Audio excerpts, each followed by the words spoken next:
हमारी पाठ्य पुस्तक में कविवर बिहारी लाल को आज हम पढ़ेंगे। बिहारी की जो सतसई है उससे चयनित अंश हमारे यहाँ हैं। प्रथम दोहा है, मेरी भव बाधा हरो राधा नागरी सोई, जा तन की झाई परे श्याम हरित दुति होई। यह सतसई का प्रथम दोहा है और जैसा कि परंपरा रही है कि किसी भी ग्रंथ के रचना काल में प्रथमतः कवि अपने आराध्य देव की वंदना करते हैं। यहाँ भी यह जो दोहा है वह मंगलाचरण का दोहा है और बिहारी अपनी आराध्या राधिका के चरण कमलों में नमन करते हुए यहाँ पर उनसे अपने संकटों को दूर करने की प्रार्थना कर रहे हैं। तो यह दोहा मंगलाचरण का है और इसमें यह नमस्कारात्मक मंगलाचरण है, अर्थात अपनी आराध्य देवी के प्रति नमन का भाव है। यहाँ जो मंगलाचरण है वह वस्तु निर्देशात्मक भी है, क्योंकि इसमें राधा और कृष्ण की युगल छवि का श्रृंगारिक वर्णन करके और यह निर्दिष्ट किया गया है कि जो सतसई है वह श्रृंगार परक या श्रृंगार बहुल काव्य है। सबसे पहले हम शब्दार्थ देख लेते हैं। भव बाधा, भव कहते हैं संसार को, बाधा विघ्न संकट। भव बाधा से तात्पर्य है कि संसार जनित जो बाधाएं हैं, दुख दारिद्र्य दुश्चिंता या किसी भी प्रकार के संकट, उनसे अभिप्राय है। दूसरी पंक्ति में जा तन की झाई परे श्याम हरित दुति होई। झाई के अर्थ हैं, पहला अर्थ है शरीर का प्रतिबिंब या परछाई पड़ने से। दूसरा अर्थ है झाई का आभा या झलक नेत्रों में पड़ने से, अर्थात दर्शन होते ही। और तीसरा अर्थ है झाई हृदय पर पड़ते ही, अर्थात हृदय में ध्यान करते ही। श्याम के भी तीन अर्थ हैं। श्याम अर्थात सांवले वर्ण वाले श्री कृष्ण। श्याम का अर्थ है श्री कृष्ण का व्यक्तित्व और तीसरा अर्थ है श्याम वर्ण वाले पदार्थ, पाप दुख इत्यादि। हरित दुति का अर्थ है हरियाली जैसे रंग वाले। दूसरा अर्थ है हरित दुति का आनंदित होना और तीसरा है हरित दुति हरली गई है आभा या चमक जिसकी, अर्थात तेज रहित हत आभा। अर्थ देखिए, मेरी भव बाधा हरो राधा नागरी सोई। सोई वही राधा नागरी, वही चतुर राधिका मेरी संसार जनित बाधाओं का, मेरे दुख दारिद्र्य दुश्चिंता और सभी संकटों का हरण करे। जा तन की झाई परे, जा तन जिनके शरीर की झाई अर्थात परिछाई या प्रतिबिंब पड़ने से सांवले वर्ण वाले श्री कृष्ण श्याम हरित दुति हो जाते हैं, हरियाली जैसे रंग वाले हो जाते हैं। यहाँ शाब्दिक चमत्कार हमें दिखाई देता है। राधा का जो शरीर है वह गौरवर्ण है और गौरवर्ण भी कैसा, पीत आभा लिए हुए, और कृष्ण का वर्ण है सांवला। तो पीत आभा पीले और श्याम आभा अर्थात नीले, पीले और नीले रंग को जब मिलाया जाता है तो उनके मेल से हरा रंग बनता है। तो जब राधिका का प्रतिबिंब सांवले वर्ण वाले कृष्ण पर पड़ता है तो हरियाली के रंग की सृष्टि हो जाती है, वे हरियाली जैसे रंग वाले हो जाते हैं। तो यहाँ कवि को रंगों का सूक्ष्म ज्ञान था, यह भी ध्वनित होता है। हरित दुति होना यह मुहावरा है, अर्थात आनंदित होना, प्रसन्न होना। दूसरा अर्थ देखिए पंक्ति का, जा तन की झाई परे श्याम हरित दुति होई।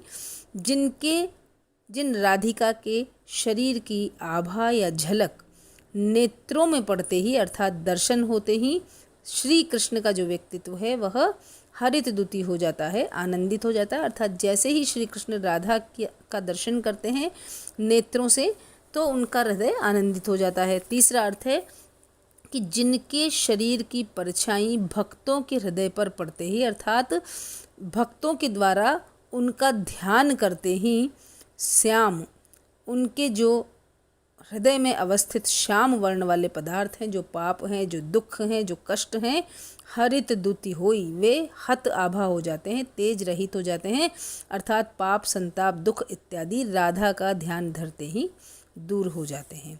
तो यहाँ राधा को सकल बाधा निवारण करने वाली बताया गया है, सभी प्रकार के कष्टों को दूर करने वाली बताया गया है। वह कृष्ण प्रिया होने के कारण कृष्ण को प्रसन्न करने वाली है और भक्तों की आराध्या होने के कारण भक्तों के दुखों को, उनके पाप दुख इत्यादि दोषों को दूर करने वाली है। प्रस्तुत दोहे में ब्रजभाषा है और अनुप्रास अलंकार है। दूसरी पंक्ति में जातन की झाई परे, झाई श्याम और हरित द्वितीय इनके एकाधिक अर्थ होने के कारण श्लेष अलंकार है। अतिशयोक्ति अलंकार भी है, रूप का अतिशयोक्ति है क्योंकि अतिशयोक्ति पूर्ण वर्णन किया गया है और कारण सहित कथन का समर्थन होने से यहाँ पर काव्यलिंग अलंकार भी है।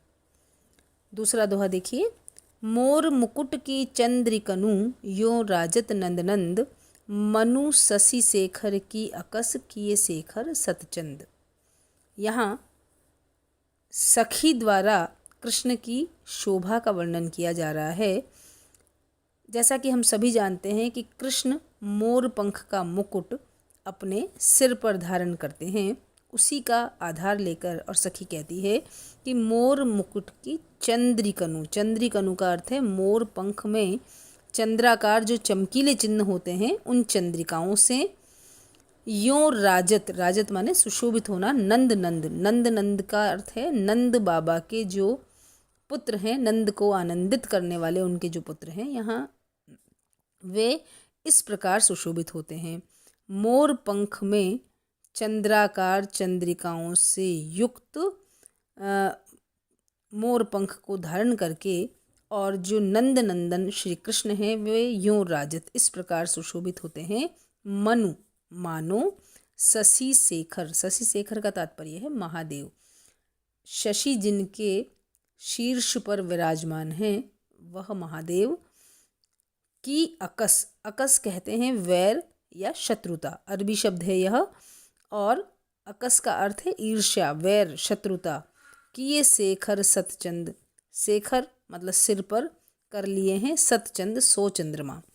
मानो मोर मुकुट की चंद्रिकाओं से युक्त श्री कृष्ण इस प्रकार सुशोभित होते हैं मानो महादेव की शत्रुता को स्मरण करके कामदेव ने अपने सिर पर 100 चंद्रमा धारण कर लिए हैं।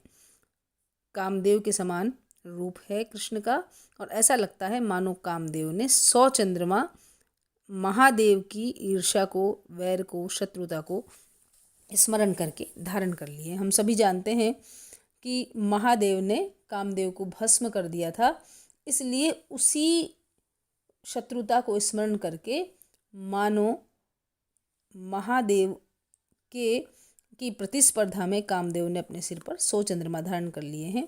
पहली पंक्ति में नंद नंद में यमक अलंकार है। मनु शशि शेखर, मनु मानो, मानहु जनु जानहु में उत्प्रेक्षा अलंकार होता है, तो मानो ऐसा लगता है मानो यहाँ उत्प्रेक्षा अलंकार है, अनुप्रास अलंकार भी है और सखी के द्वारा श्री कृष्ण की शोभा का यहाँ वर्णन किया गया है। तीसरा दोहा देखिए, तंत्री नाद कवित रस, सरस राग रतिरंग, अन बूढ़े बूढ़े तरे जे बूढ़े सब अंग। तंत्री नाद, तंत्री नाद का तात्पर्य है किसी भी वाद्य यंत्र अर्थात वीणा आदि जो वाद्य यंत्र हैं उनका मधुर स्वर, जो तंत्री, जो तार से बजने वाले वाद्य यंत्र हैं, तो तंत्री नाद, वीणा आदि का मधुर स्वर। कवित रस, कवित रस का अर्थ है काव्य से प्राप्त आनंद। सरस राग, रसीला गायन और रति रंग का तात्पर्य है भोग विलास जन्य आनंद। अनबूढ़े, अनबूढ़े जो इसमें पूरी तरह नहीं डूबते, पूर्णतः निमग्न नहीं होते। बूढ़े वे डूब जाते हैं, नाश को प्राप्त हो जाते हैं। तरे, तरे का तात्पर्य है श्रेष्ठ हो जाते हैं, पूर्ण ज्ञानी हो जाते हैं, तर जाते हैं। जे बूढ़े, बूढ़े माने डूबना, सब अंग मतलब पूरी तरह से।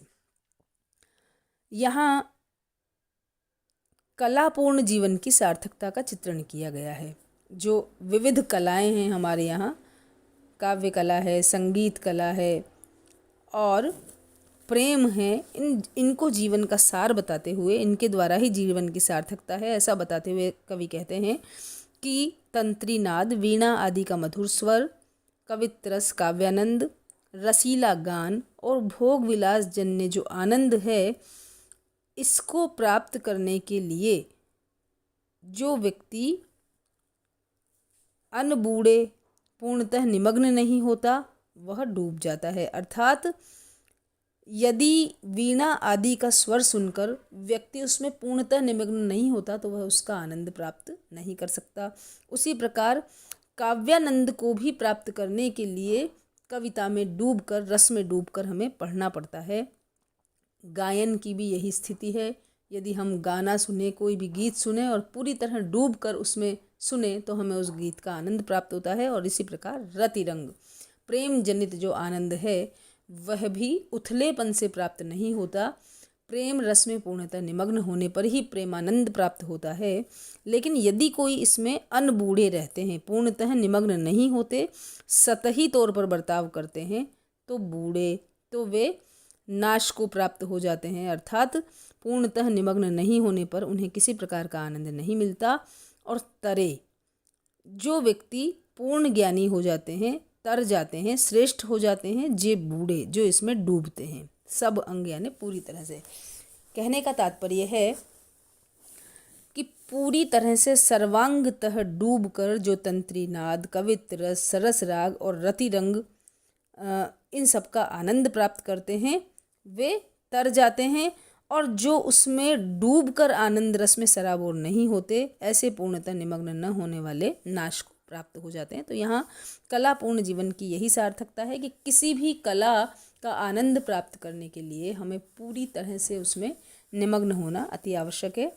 अनुप्रास अलंकार है और विरोधाभास अलंकार भी है कि जो अनबूढ़े रहते हैं वे जो डूबते नहीं हैं वो डूब जाते हैं, और जो डूब जाते हैं वो तर जाते हैं। तो यहाँ पंक्ति में शाब्दिक रूप से हमें विरोधाभास दिखाई देता है कि जो डूबता है वो तर जाता है और जो उथलेपन में रहता है वह डूब जाता है। कीने हूँ कोटिक जतन अब कही काढ़े कौन, मोहन रूप मिली पानी में को लोन। यहाँ नायक के प्रति अनन्य प्रेम से हुई विवशता का चित्रण किया गया है। कीने हूँ कोटिक जतन अब कही काढ़े कौन। नीचे वाली पंक्ति देखिए पहले, मन मोहन रूप मिली पानी में को लोन। लोन मतलब नमक। मन के दो अर्थ हैं, मन और मानसरोवर। मोहन का रूप मेरे मन रूपी मानसरोवर में मिलकर पानी में घुला हुआ नमक हो गया है। मोहन का रूप मेरे मन रूपी मानसरोवर में इस तरह मिल गया है जैसे पानी में को लौन, पानी में जिस प्रकार लवण मिल जाता है, नमक मिल जाता है। अब कीने हूँ कोटिक जतन अब कही काढ़े कौन। अब करोड़ों यत्न करके भी बताइए इसको कौन निकाल सकता है। यदि पानी में नमक को घोल दिया जाए तो करोड़ों यत्न करके भी नमक को और पानी को अलग नहीं किया जा सकता। ठीक उसी प्रकार मेरा मन मोहन का रूप मेरे मन रूपी मानसरोवर में इस तरह से एकाकार हो गया है कि उसे अब पृथक करना संभव नहीं है। यहाँ मन में श्लेष अलंकार है, अनुप्रास अलंकार है और श्लेष पुष्ट रूपक भी है, क्योंकि मन रूपी मानसरोवर है। इसी प्रकार दृष्टांत अलंकार है, पानी में को लोन। जिस प्रकार पानी में नमक घुल जाता है और उसे अलग करना संभव नहीं है, इसी प्रकार मोहन के रूप में मेरा मन इस प्रकार एकाकार हो गया है कि अब उसे किसी प्रकार मोहन से अलग नहीं किया जा सकता। अनुप्रास की छठा द्रष्टव्य है। अरे हंसिया नगर में जइयो आप बिचारी, कागनि सो जिन प्रीति करी कोकिल दर्श बिडारी। यहाँ चेतावनी दी गई है सज्जन व्यक्ति को। हंस सज्जन का प्रतीक है और कागनी कौवा जो है वह दुष्ट व्यक्तियों का प्रतीक है। कोयल भी चूँकि मिष्ठ भाषिणी होती है, मीठा बोलने वाली होती है, तो सहृदय व्यक्तियों का प्रतीक है। तो अरे हंस या नगर में जइयो आप विचारी। अरे हंस, अरे सज्जन व्यक्ति, तुम इस नगर में विचार पूर्वक जाना, क्योंकि कागन सो जिन प्रीति करी, क्योंकि इस यहाँ जो रहने वाले लोग हैं वे कौवों से प्रीति करने वाले हैं। और कोकिल दर्श बिडारी, बिडारी मतलब हटाना, दूर भगाना। कोयल को तो देखते ही दूर भगा देते हैं, अर्थात इन्हें मितभाषी मीठा बोलने वाले या सज्जन व्यक्ति पसंद नहीं है, ये तो कौवों से प्रीत करने वाले हैं। तो यह चेतावनी भी है। यहाँ अन्योक्ति अलंकार है और अन्योक्ति के माध्यम से सज्जन व्यक्ति को चेतावनी दी गई है।